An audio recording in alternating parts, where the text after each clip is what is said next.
So we must do two things, two great things together to encompass that enormous new view that lies before us, but to encompass it within the framework of science, to see it within the whole categorical framework of science, and to see that these two are not separate, but that they are wedded.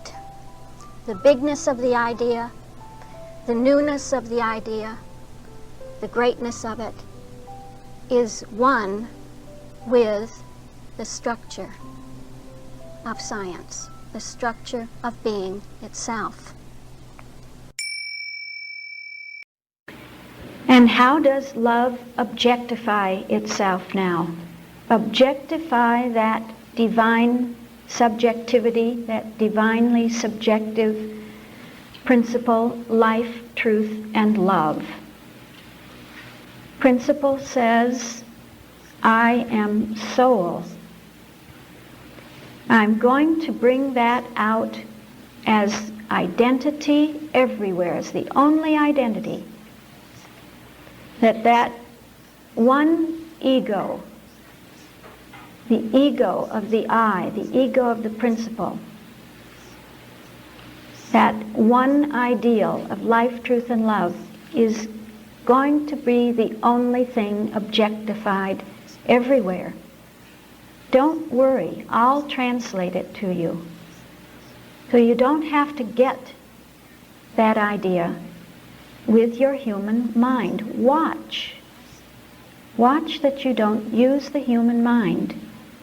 Because in the irresistible drive of the Christ idea are the gracious means of understanding. They're gracious means of understanding. And that's what the Christ is bringing out, understanding. That your understanding will be, is, the understanding of God, God's own understanding. And that is taking place through the gracious means of the Christ. To spiritually understand, to understand with soul sense, that there is no other sense, that no other sense can detect this idea.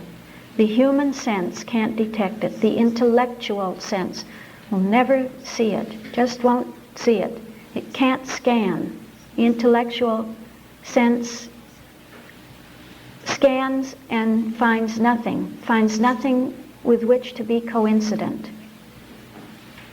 The academic sense scans and finds nothing with which to be coincident. But soul sense scans and finds its own self. And so the means are the means of soul sense. And I'm retranslating all your senses into the senses of soul. And renaming you. This is what it means to be renamed. To bring out your true identity and to show you that that identity is safe. And I am spirit, the power of order, the power of the ordering principle. Ordering and reordering your understanding, diversifying, reclassifying, re-individualizing myself within you, unfolding to you the key. You see? Unfolding within you the key. Having taken that remnant is of the nature of the key, the code, the pattern that will unlock heaven, so that consciousness is being diversified, classified, and individualized, reordered into the perfect pattern of that key, until there's just pure transparency and the idea appears. The idea of the 7 and the 4 appears. Because I am mind. I am made manifest. There is There is coincidence with my mind, my idea. And so you open up, you are open. And this openness will change your universe. It will bring in a new sense of the universe, a new sense of Christianity. Mind will set us on that throne with God and Christ, as we have seen, so that the conclusion of the Christ order is to bring us to that point of rest, of being absolutely one with that mind, which is both the beginning of the creation of God, the same mind as the mind of the Word, the mind of the Word order, and that mind which takes us right over into Christianity to see that we are the idea of the principle. We are the objectification of the principle. So at that point there is no obstruction, no obstacle, no opposition to the idea. It's in a way a birth that takes place, the birth of the infant Christianity within us. So the scene shifts into the realm of Christianity, and it is an unobstructed field. I don't know whether you have felt that about Christianity, that it's what one feels when the whole system of the matrix of the Christ has been fulfilled at that 16th point of intersection, where all obstruction has been resolved within consciousness, and that unobstructed state is the opening up to the infinite transparency of the workings of the Christ idea, the infinite transparency of Christianity, a field that is the outcome of the Christ. And it's an infinite field of reflection, of demonstration, of clarity. And so John says, "After this I looked, and behold, a door was opened in heaven, and a trumpet saying, 'Come up hither, and I will show thee things which must be hereafter.'" Now I'll show you what comes out from the Word and the Christ. "And immediately I was in the Spirit." You know that Spirit is the essence of Christianity. It is that absolute transparency, that absolute clarity, that reflection of consciousness. "And behold, a throne was set in heaven." It's that consciousness that sees the one principle as the principle of all, the all principle, that one on the throne. And you see how Spirit in that Christ order readies us really to take that throne, readies us to see that throne, to sit on that throne. And so we come to the visions. The consciousness of the churches, the establishment of a new structure of consciousness, is what gives us our vision. And that vision will be the vision of Christianity and of science. It begins with the vision of Christianity. And because John is living mainly in a time that is primarily being permeated with the Word and the Christ, he's coming from that standpoint of the Word and the Christ. And so we'll present the vision as 7 visions, but in the Christ order, as we said. So he presents the first vision again as the vision of principle. And that vision of principle is the vision of the sealed book of life. That there is a book, and that book is the book of life, of being, you see, and that it is sealed. It needs to be unsealed. You know, in Daniel, you had this book that was already in focus, but it was sealed. It couldn't be fathomed at that time. It couldn't be fathomed in the 4,000-year period. It needed the whole development of the coming of Jesus as the Christ to present the new consciousness, the Christ consciousness, that only the Christ consciousness can decode that book, unseal that book, would know the pattern of that book. And that's why we have the Lamb that will unseal that book. So that first vision unfolds through the 7. The 7 in the Christianity order.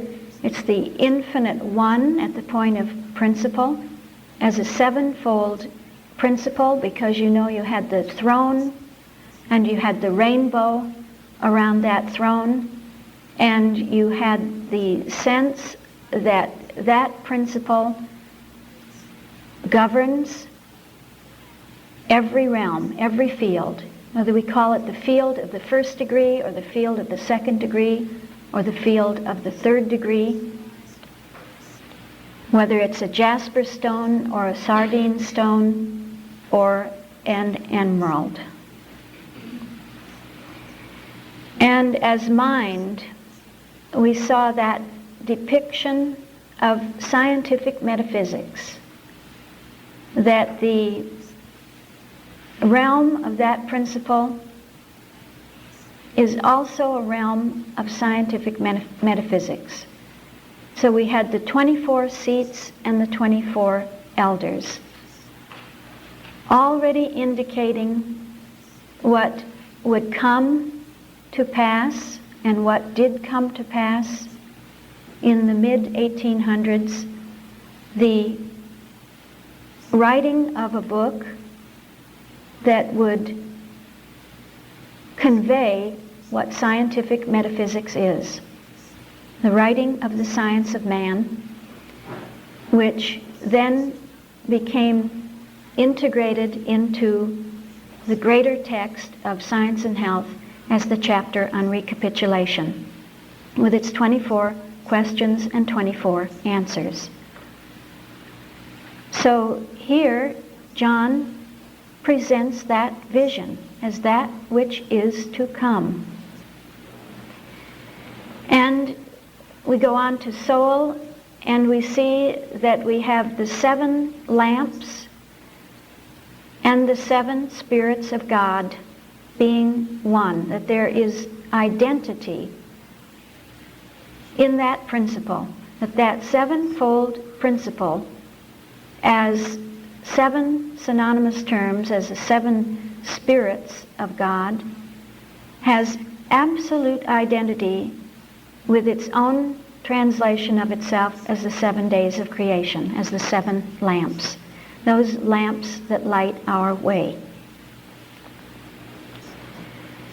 And then spirit says something more about that principle and its field of expression. It says that that principle has an infinite calculus of spirit, that it is an infinite calculus of spirit. So we had that sea of glass, of pure reflection, and the four beasts, the fourfold operation in the midst, and the fourfold operation, those four beasts with 6 wings each, so that you have an operative sense as a 4 by 6, a 24 again, so that the emphasis is always on the 24, the 24. That same 24 that comes out in recapitulation as a 4 by 3 times 2. And then we come to life, and we see that that principle has in its hand the book of life. It is the book of life. Principle always holds within itself life and implicates within itself life.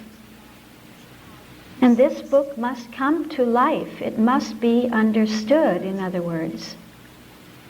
You know, very often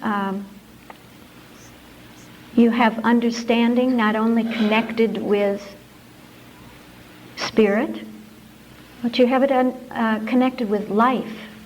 You will find this in, I believe, atonement and Eucharist, especially, that Mrs. Eddy will give the indication that understanding has so much to do with life, with experience, with really experiencing it, with having the principle come to life for us.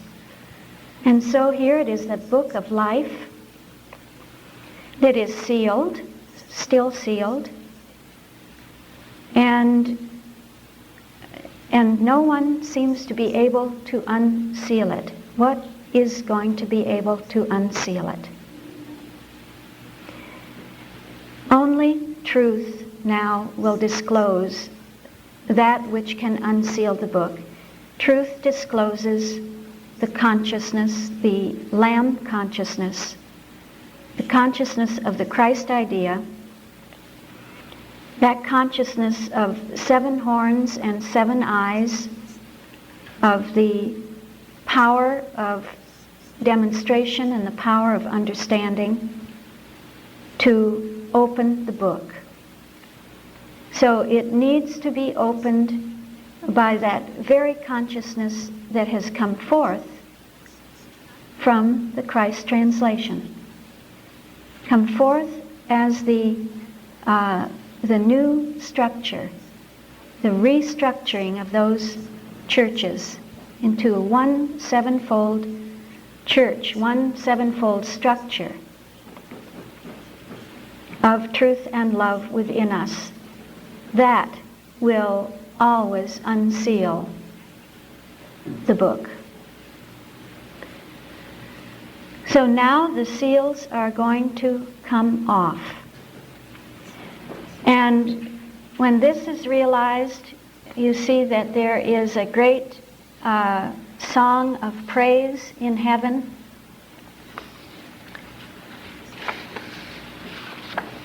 The Lamb as it had been slain, that Lamb as it had been slain being the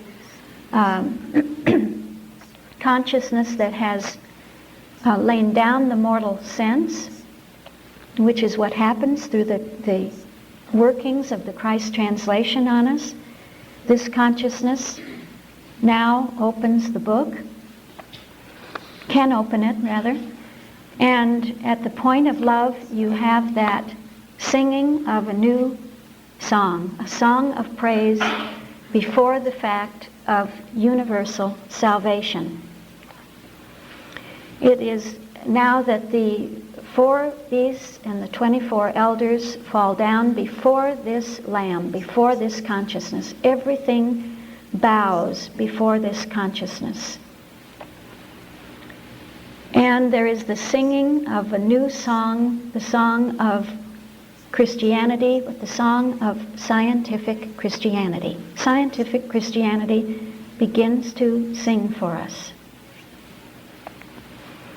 and says to us, to the principal, "You have made us kings and priests. We shall reign on the earth." And so there's that singing that worthy is the Lamb, and unto the Lamb and the one that sitteth on the throne should be honor and glory and power forever and ever.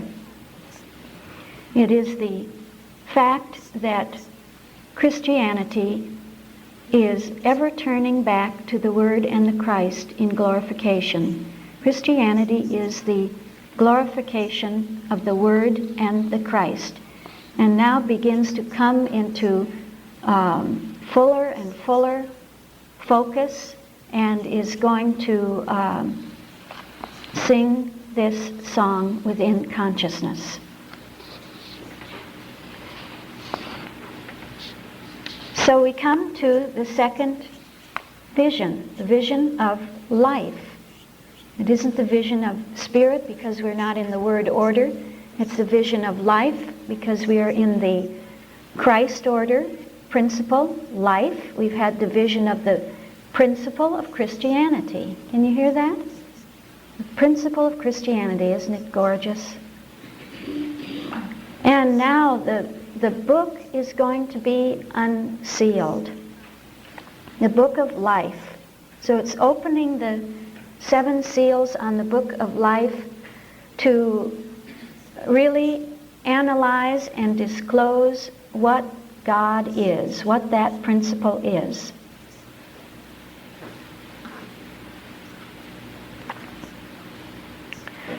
You see that one, and that's really the whole evolution, is that one book closes and another opens, one door closes and another opens, all opening and closing with the same key, the same pattern, the key that breaks the code, the pattern that breaks the code of the pattern.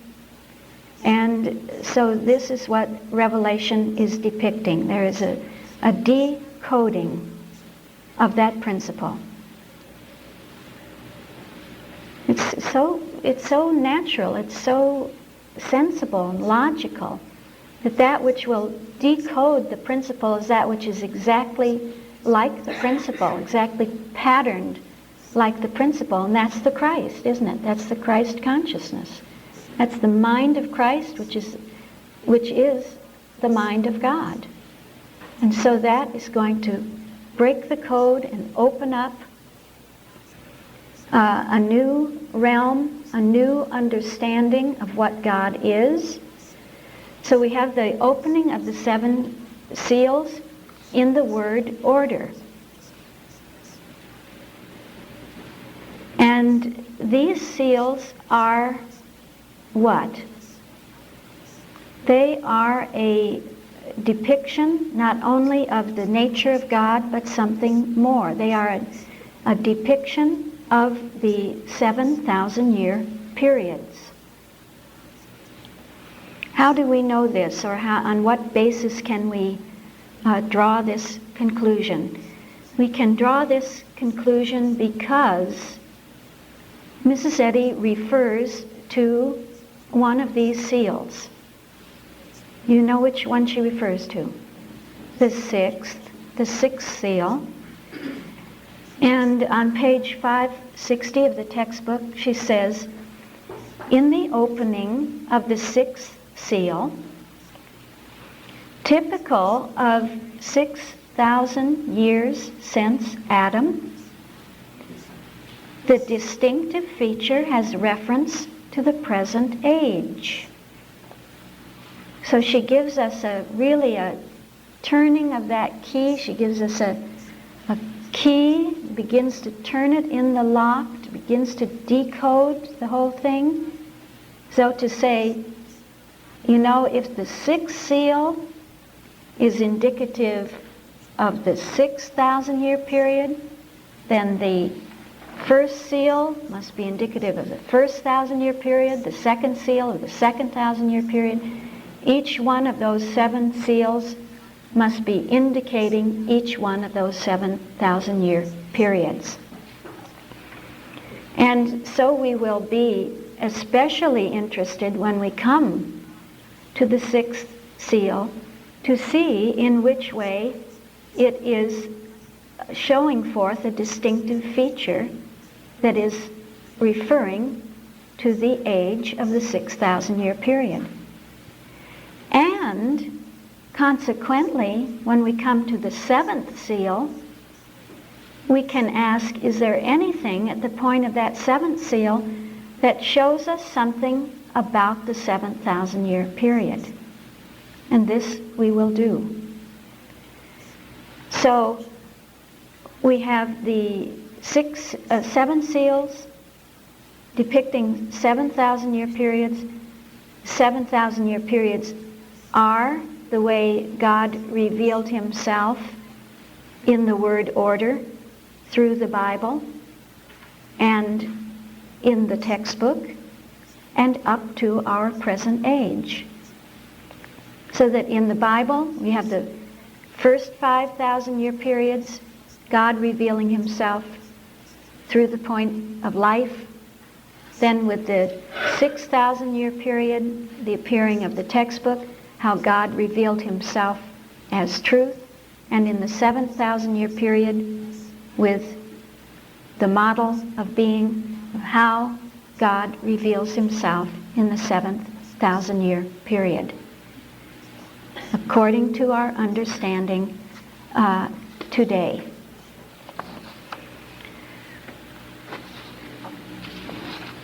So let's quickly look at those seals, but in order not to have to break that flow, we will take a break right now.